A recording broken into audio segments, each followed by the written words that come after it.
ल हेर्नुहोस् यो प्रश्न आज विद्यार्थी भाइ बहिनीहरूलाई म यो फ्याक्टराइज गर्ने प्रश्न अर्थात् यो खण्डीकरण गर्ने प्रश्न सल्भ गर्न सिकाइरहेको छु। धेरैजसो विद्यार्थी भाइ बहिनीहरूले यो फ्याक्टराइज गर्ने प्रश्नलाई अलिक अप्ठ्यारो रूपमा लिनुहुन्छ, विशेष गरेर क्लास 8 को विद्यार्थी भाइ बहिनीहरू। यो प्रश्न आज म तपाईँलाई एकदमै सहज तरिकाले सिकाउन गइरहेको छु।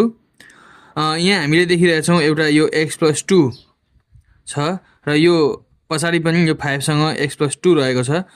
यसलाई हामीले एउटा कुनै लेट गरेर एज्युम गरेर हामीले यसलाई सजिलैसँग सल्भ गर्न सक्छौँ। यसका लागि के गरौँ भने पहिले म यो x+2 जुन छ त्यसलाई एउटा मान्दैछु केही late x+2 equal to t। मैले यसलाई चाहिँ t सपोज गरेँ। अब हेर्नुहोस् त यो x+2 लाई t ले रिप्लेस गर्दा के हुन्छ, यो x+2 लाई हटाउँ र त्यसको ठाउँमा t लेखौँ। यो इक्वल टु यो t भयो, t स्क्वायर प्लस 5t भयो प्लस यो प्लस यहाँ ल्याएँ 6। अब हेर्नुहोस् यो हामीले सजिलैसँग खण्डीकरण गर्न सक्छौँ। यस्तो खालको त भाइ बहिनीहरूलाई आउँछ हो। यस्तै नै हामीले यस्तो खालको प्रश्नलाई सल्भ गर्नुपर्ने हुन्छ। यस्तो खालको यहाँ अगाडि पनि पछाडि पनि यहाँ केही देखियो भने यसरी गर्नुपर्ने हुन्छ। अब यसलाई हामी फ्याक्टराइजेसन गरेर हेरौँ। यो हामीलाई 6 चाहिएको छ, मल्टिप्लाई गर्दाखेरि गुणन गर्दाखेरि हामीलाई 6 हुने। हेर्नुहोस् है, मल्टिप्लाई गर्दाखेरि हामीलाई 6 चाहियो। अनि हामीलाई यो एड गर्दाखेरि यहाँ पछाडि हामीसँग एडिसन छ, एड गर्दाखेरि हामीलाई यो 5 हुनु पर्यो। कुन हुन्छ त्यो नम्बर तपाईँहरू सोच्नुहोस् त।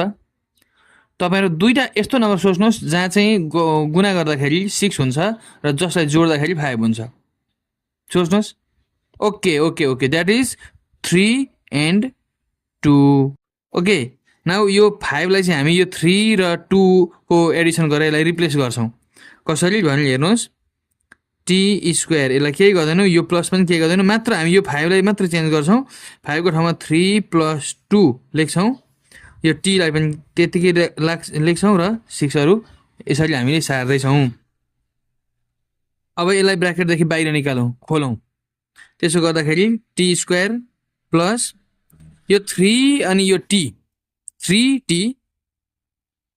प्लस 2 अनि t, 2t प्लस यो 6 लाई हामीले जस्ताको त्यस्तै लेखौँ। अब यो कति हुन्छ हेर्नुहोस्, यो t स्क्वायर र 3t योबाट हामीले कमन लिनुपर्छ। अब यहाँ साझा कुनै नम्बर मिल्ने छ भने त्यहाँ लिनुपर्छ। तपाईँहरू हेर्नुहोस् त यो कति हुन्छ। अवश्य पनि यहाँबाट t हामी कमन लिन सक्छौँ।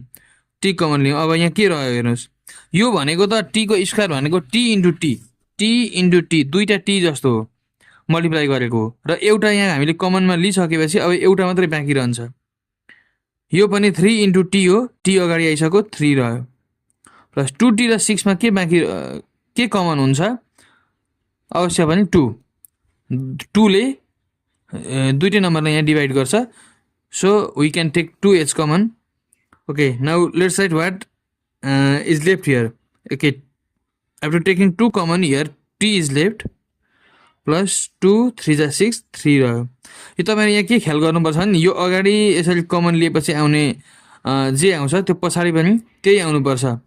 आएन भने मेरो हिसाब कहीँ बिग्रेछ भने तपाईहरुले सोच्नु होला र त्यो माथि नै हेर्नु होला। यहाँ एउटै आयो भने मात्रै अगाडि बढ्नु होला। अब यो t + 3 र t + 3 लाई फेरि हामी कमन लियौं, t + 3 लेखौं। अब यो t अनि +2 यो बाहिर रहेकोलाई हामी फेरि यहाँ रहेको +2 यसलाई लेख्छौं। अब यो आन्सर हो त? कतिपय भाइ बहिनीहरु यसलाई आन्सर भन्न सक्नुहुन्छ, तर यो आन्सर होइन। किनभने यो t चाहिँ क्वेशनमा कहीँ पनि थिएन। त हेर्नुस् त, कहीँ पनि थिएन भनेपछि अब यो t आन्सरमा आउँदैन। यो t भनेको हामीले के सपोज गरेको छ भने x+2, so that this t is replaced by x+2 again। यो t को मान फर्काउँदा के हुन्छ, t भनेको x+2 अनि +3 नै लेखौं, फेरि t भनेको x+2 फेरि +2 नै गरौँ। अब यो कहिले यतिमै सकिन पनि सक्छ, तर यहाँ चाहिँ अब सजातीय पदहरु लाइक टर्म्स आएकोले हामीले यहाँ जोड्नु पर्ने हुन्छ, किनभने यो 2 र 3 यो 2 र 2 जोडिन्छ।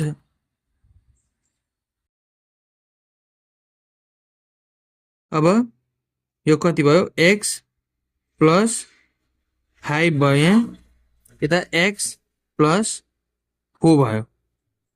हामीले यसरी यसलाई गर्न सक्छौँ। तपाईँहरूले पनि यस्तो खालको प्रश्नलाई यसरी गर्न सक्नुहुन्छ।